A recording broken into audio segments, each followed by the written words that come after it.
Hello everyone. तो आज एक छोटा सा टॉपिक आपके साथ डिस्कस करने वाले हैं जिसमें जो कंफ्यूजन है वो आपका दूर करने वाले हैं।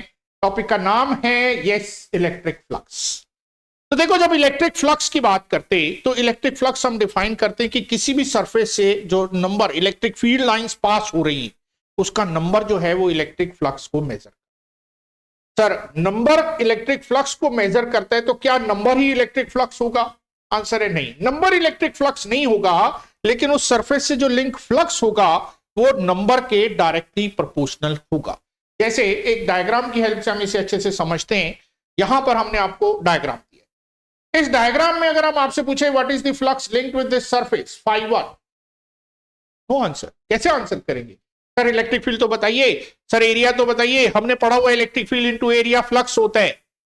नहीं, ना इलेक्ट्रिक फील्ड है ना एरिया है, तो हम ये φ1 और φ2 की वैल्यू नहीं बता सकते। तो अगर φ1 और φ2 नहीं बता सकते तो सर फिर इससे क्या बता सकते?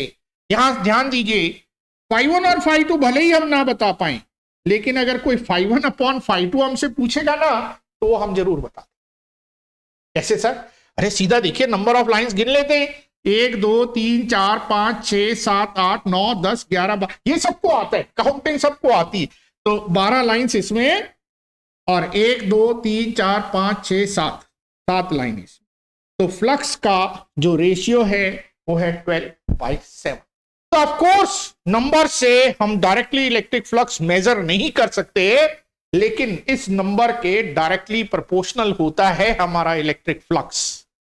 बात समझ में आ गई? अब बारी आती है कि सर अगर इससे मेजर नहीं कर सकते तो मेजर कैसे करेंगे? मेजर करने के लिए हमें मैथमेटिकल डेफिनेशन चाहिए इलेक्ट्रिक फ्लक्स की।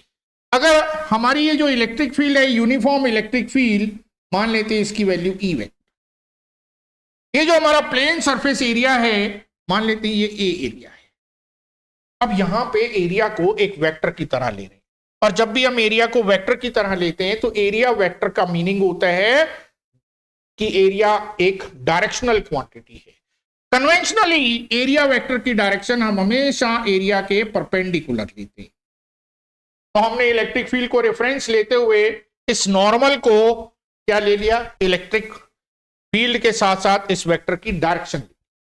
अब इस एन कैप के साथ electric field suppose theta angle बना रही, तो इस इलेक्ट्रिक फील्ड को अगर हम दो कंपोनेंट में रिजॉल्व करें, एक कंपोनेंट इस डायरेक्शन में तो ये हो गया E cos थीटा, और एक इस डायरेक्शन में ये हो गया E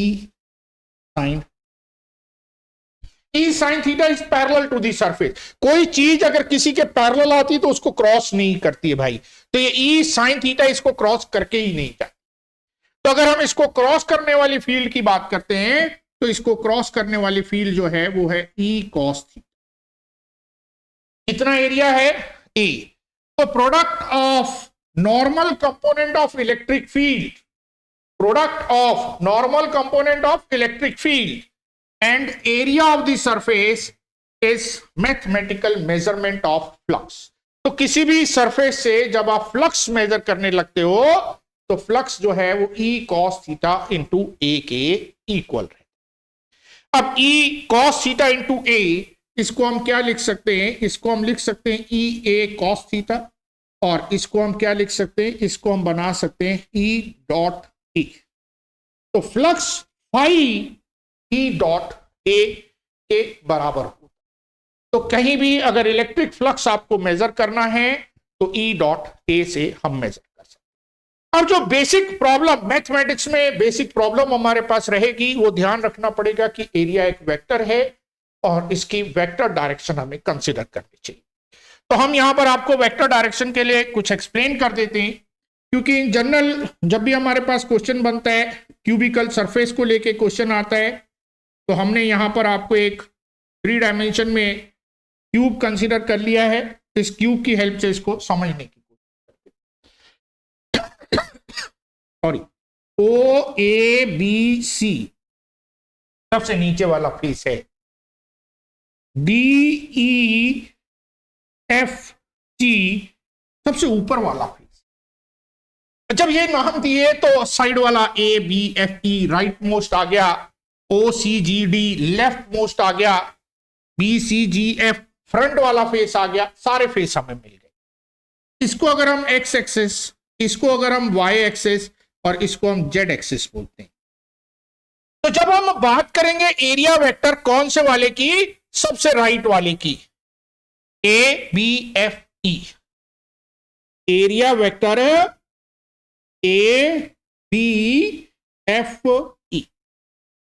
तो जो हमारा क्यूब का परपेंडिकुलर आने वाला इस सरफेस पर, वही इसकी डायरेक्शन, और ये परपेंडिकुलर एक्स एक्सिस के अलोंग है, इसका मतलब इसकी डायरेक्शन हो जाएगी ए आई कैप। जबकि अगर आप टॉप फेस की बात करोगे ना डीई एफ जी की, तो डीई एफ जी की डायरेक्शन हो जाएगी अपवर्ड, जे कैप। सर फिर लेफ्ट वाला ओसीजीडी, ओसीजीडी की अगर आप बात करेंगे तो ये हो जाएगी माइनस आई कैप। तो जब भी किसी सरफेस से लिंक फ्लक्स आपको निकालना है तो केयरफुल रहिए एरिया वेक्टर के लिए। डायरेक्शन इसकी ध्यान से देखिए, टी डॉट ए आप अप्लाई करेंगे तो आपको इलेक्ट्रिक फ्लक्स इजीली मिल जाएगा, राइट। देखिए प्रीवियस ईयर का क्वेश्चन है ये मेंस का क्वेश्चन है। इनफैक्ट बोर्ड में भी इस तरह का क्वेश्चन पूछ लेते हैं। The electric field in a region is given by the flux of this field through a rectangular surface area this parallel to y z plane. Electric field तो वेक्टर फॉर्म में गिवन ही है ना, तो उसकी तो कोई टेंशन हमें लेनी ही नहीं है, ये तो वेक्टर फॉर्म में हमें गिवन ही। हमें एरिया चाहिए वेक्टर फॉर्म में। एरिया का न्यूमेरिकल पार्ट हमें गिवन है 4.4 मीटर स्क्वायर। ये जो है parallel to y z plane है। अगर वाई जेड के प्लेन है, वाई जेड के परपेंडिकुलर तो एक्स एक्सिस होता है, तो इसकी जो डायरेक्शन हो गई वो आई कैप। अब अगर इसकी डायरेक्शन आई कैप हो गई तो फाई कितना हो जाएगा, फाई हो जाएगा ई डॉट ए, ये हो जाएगा। ई की वैल्यू हो गई 2/5 E naught I cap plus 3/5 E naught J cap dot A की वैल्यू कितनी हो गई, ए की वैल्यू हो गई हमारी 0.4 आई कैप। यूनिट तो आप सबको मालूम ही है, आई डॉट जे तो 0 होता है भाई, तो सेकंड टर्म तो खत्म हो गई। तो बड़ा सिंपल सा आंसर रह गया 2/5 ई नॉट।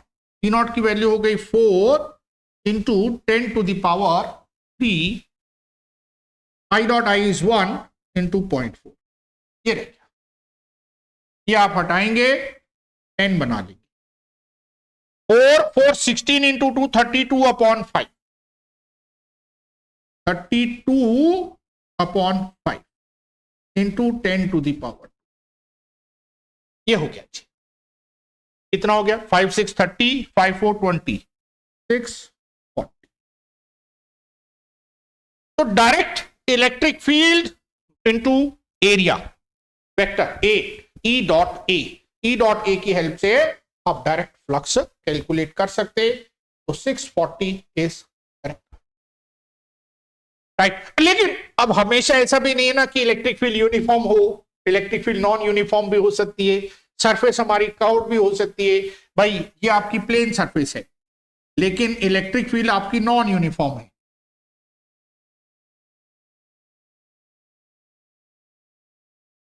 ये हमारी क्लोज सरफेस है, इलेक्ट्रिक फील्ड पास हो रही है, तो अलग अलग जगह पे नॉर्मल अलग अलग हो जाएगा, नॉर्मल अलग अलग हो जाएगा तो एंगल अलग अलग हो जाएगा, तो थीटा डिफरेंट हो सकता है, इलेक्ट्रिक फील्ड की वैल्यू अलग अलग हो सकती है, एरिया हमारा कर्व हो सकता है। तो ऐसे केस में हमें क्या करना पड़ेगा, पहले छोटा सा एरिया लेकर इससे हम फ्लक्स कैलकुलेट कर देंगे। ये हमारा छोटा सा फ्लक्स, छोटे एरिया के साथ।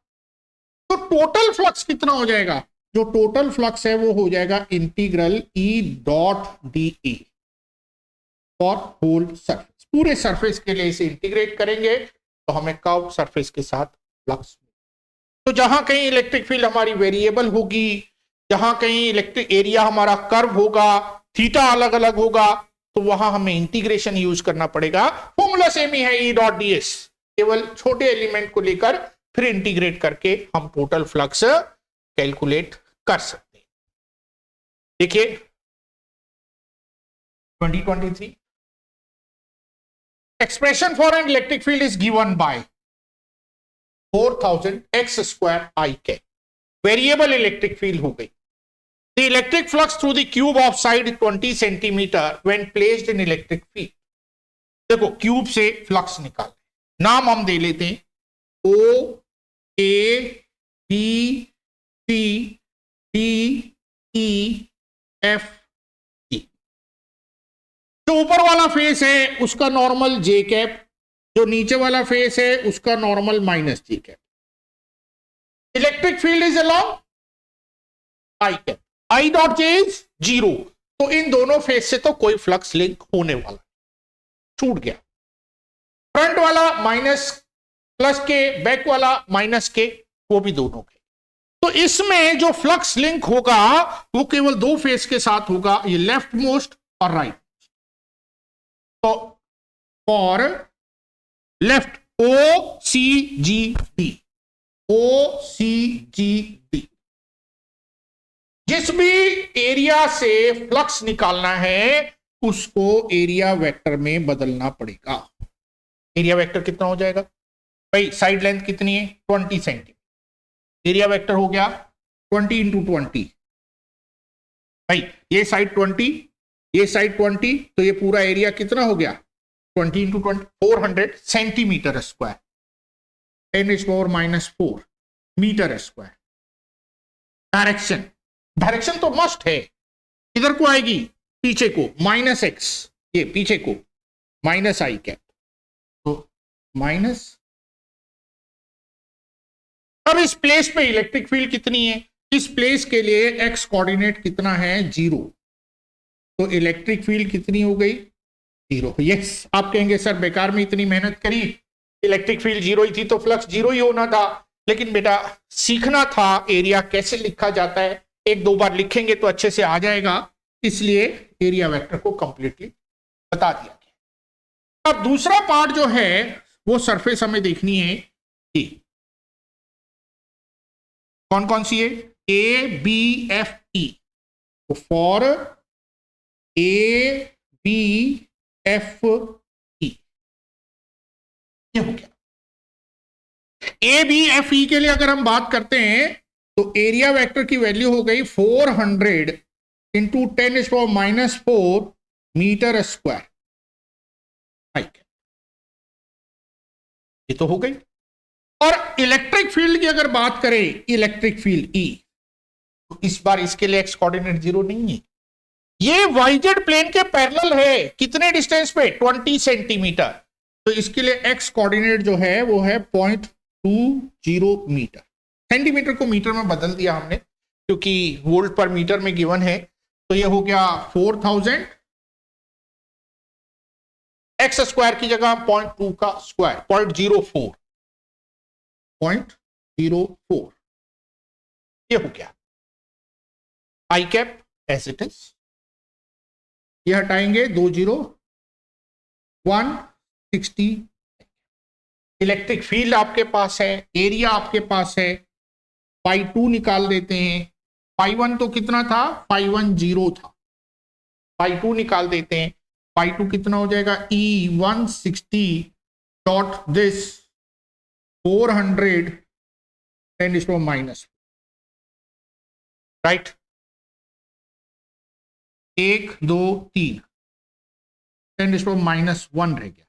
16 इंटू 4 64 6.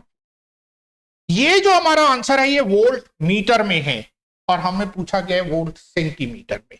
ये जो है ये किस में है? Volt meter. तो मीटर को सेंटीमीटर में बदल लोगे तो कितना बन गया?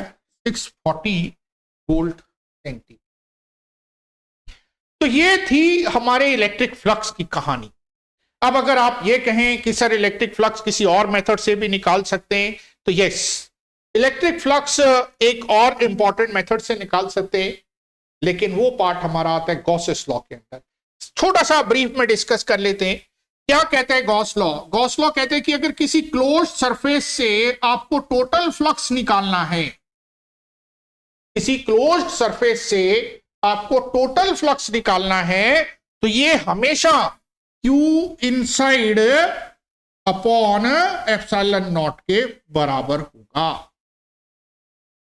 डायरेक्ट ये भी लगा सकते हैं, राइट। तो अगर कोई चार्ज है यहां पे Q1, यहां पे -Q2, यहां पे Q3, यहां पे Q4, तो जो फ्लक्स आएगा वो केवल इनसाइड चार्ज के कारण आएगा।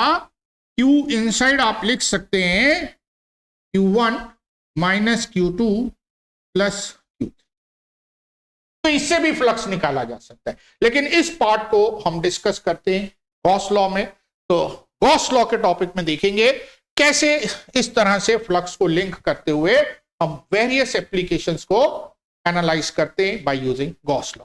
इस पार्ट में हमने जो सीखना था वो सीखना था किसी सरफेस से लिंक इलेक्ट्रिक फ्लक्स को कैसे फाइंड करना है, that we have done, right.